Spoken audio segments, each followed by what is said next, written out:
भारतीय राजनीति का माहौल इस समय काफी आक्रामक है। आरोप प्रत्यारोप का जो माहौल चल रहा है उसमें भाजपा के नए चेहरों ने बवाल मचाना शुरू कर दिया है। फ्रंट फुट पर खेलते हुए भाजपा के भविष्य माने जाने वाले योगी आदित्यनाथ और हिमंता बिस्वा शर्मा अब एकदम खुलकर ऑफेंसिव खेल खेल रहे हैं। हालात तो यह हैं कि दोनों नेताओं के बयान से राजनीति का चेहरा ही बदल गया है। नमस्कार, स्वागत है आपका TF5 पर, जो है भारत का सबसे बड़ा अल्टरनेट न्यूज मीडिया पोर्टल। और मैं अवनीश तिवारी आपको परिचित कराता हूं कि कैसे अपने बयानों से एक बार फिर योगी और हिमंता ने वामपंथियों को कहीं का नहीं छोड़ा है। तो अविलंब आरंभ करते हैं। असम के मुख्यमंत्री हिमंता बिस्वा शर्मा ने बीते रविवार को कहा कि नए भारत में ओवैसी, औरंगजेब और बाबर के लिए कोई जगह नहीं होगी। नए भारत में लोग निजामों का इतिहास नहीं पढ़ेंगे, बल्कि सरदार वल्लभ भाई पटेल, रानी रुद्रमा देवी और काकतीय वंश के शासकों के बारे में जानेंगे। तेलंगाना के वारंगल में एक कार्यक्रम को संबोधित करते हुए हिमंता बिस्वा शर्मा ने यह बात कही। उन्होंने कहा, जिस तरह से अनुच्छेद 370 को खत्म किया गया, राम मंदिर का निर्माण शुरू हुआ, यहाँ भी निजाम का नाम, ओवैसी का नाम हमेशा के लिए भुला दिया जाएगा। वह दिन अब बहुत दूर नहीं है। शिक्षकों और बेरोजगार युवाओं की ओर से आयोजित विरोध में शामिल हिमंता ने एकदम आग लगा दिया है। हिमंता ने आगे कहा, मुझे यहाँ फिर से आना होगा। 2023 में जब तेलंगाना में बीजेपी सत्ता में आएगी तो मैं फिर से आऊंगा। लोगों को विश्वास है कि पीएम मोदी के समर्थन से वे एक नया तेलंगाना बनाएंगे। केसीआर गारू अपना नौकरी देने का वादा भूल गए हैं। केसीआर को केवल अपने परिवार की चिंता है, तेलंगाना के लोगों की नहीं। यह बयान ओवैसी के राजनीति के बाद आया है। ओवैसी आगामी चुनाव के लिए उत्तर प्रदेश में बड़े पैमाने पर प्रचार कर रहे हैं। उत्तर प्रदेश पुलिस के खिलाफ उनकी हालिया टिप्पणी की आलोचना तब हुई जब उन्होंने कहा कि योगी आदित्यनाथ और नरेंद्र मोदी सत्ता में नहीं होंगे तो पुलिस को कौन बचाएगा। अब हिमंता ने उनके गढ़ में कहा, ऐसा इसलिए है क्योंकि राष्ट्र की आत्मा जाग गई है। भारत अब छद्म धर्मनिरपेक्षतावादियों या सांप्रदायिक राजनीति में लिप्त लोगों की भूमि नहीं है।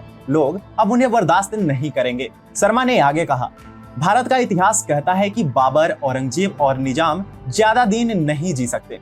मुझे विश्वास है कि निजाम की विरासत पूरी तरह से समाप्त हो जाएगी और भारतीय सभ्यता पर आधारित एक नई संस्कृति का उदय होगा। दूसरी ओर मुख्यमंत्री योगी आदित्यनाथ ने राज्य में धार्मिक संरचना की ओर इशारा करते हुए कहा कि 2022 का उत्तर प्रदेश विधानसभा चुनाव 80% बनाम 20% की लड़ाई से आगे बढ़ गया है। योगी आदित्यनाथ से सवाल यह पूछा गया कि राज्य में ब्राह्मणों को भाजपा को वोट क्यों देना चाहिए। श्री आदित्यनाथ ने कहा कि लड़ाई वहां से बहुत आगे बढ़ गई है। योगी आदित्यनाथ ने एक समाचार चैनल द्वारा आयोजित एक सम्मेलन में कहा, यह लड़ाई वास्तव में पहले ही आगे बढ़ चुकी है। यह लड़ाई 80 बनाम 20 की लड़ाई बन गई है। जब एंकर ने संकेत दिया कि क्या उनका मतलब 19% मुसलमानों से है, जब उन्होंने राज्य की मुस्लिम आबादी के संदर्भ में 20% कहा। सीएम योगी ने कहा कि 80% मतदाता जो राष्ट्रवाद, सुशासन और विकास का समर्थन करते हैं, वे चुनाव में भाजपा के कमल का बटन दबाएंगे, और जो राष्ट्रवाद, विकास और किसानों के खिलाफ हैं और माफिया एवं अपराधियों के समर्थक हैं तथा पेशेवर दंगाइयों और भ्रष्ट व्यक्तियों के समर्थक हैं और भारत विरोधी तत्वों को गले लगाते हैं, वे 15-20% लोग एक अलग रास्ता चुनेंगे। मुख्यमंत्री ने आगे कहा कि 80 बनाम 20 के इस चुनाव में ब्राह्मण ही नेतृत्व देंगे। अब ऐसे बयान के बाद आग लगना तो तय था। उदारवादियों ने सोशल नेटवर्किंग साइट्स पर अपना रोना धोना शुरू कर दिया। विपक्षी पार्टियों की ओर से भी तरह तरह की प्रतिक्रियाएं देखने को मिली। एक ट्विटर यूजर ने लिखा, भारत में मुसलमानों के खिलाफ हिंसा का सामान्यीकरण। भारतीय राज्य असम के मुख्यमंत्री हिमंता बिस्वा शर्मा ने तेलंगाना के वारंगल में एक सार्वजनिक रैली में मुसलमानों, उनके प्रतीकों और इतिहास को मिटाने और धर्मनिरपेक्षतावादी राजनीति के प्रति अनिच्छा के बारे में बात की है। वहीं कांग्रेस नेता उदित राज ने ट्वीट करते हुए कहा, सीएम योगी का कहना है कि यूपी में चुनाव 80% बनाम 20% है। वह हिंदुओं को मुसलमानों के खिलाफ खड़ा करने की कोशिश कर रहे हैं।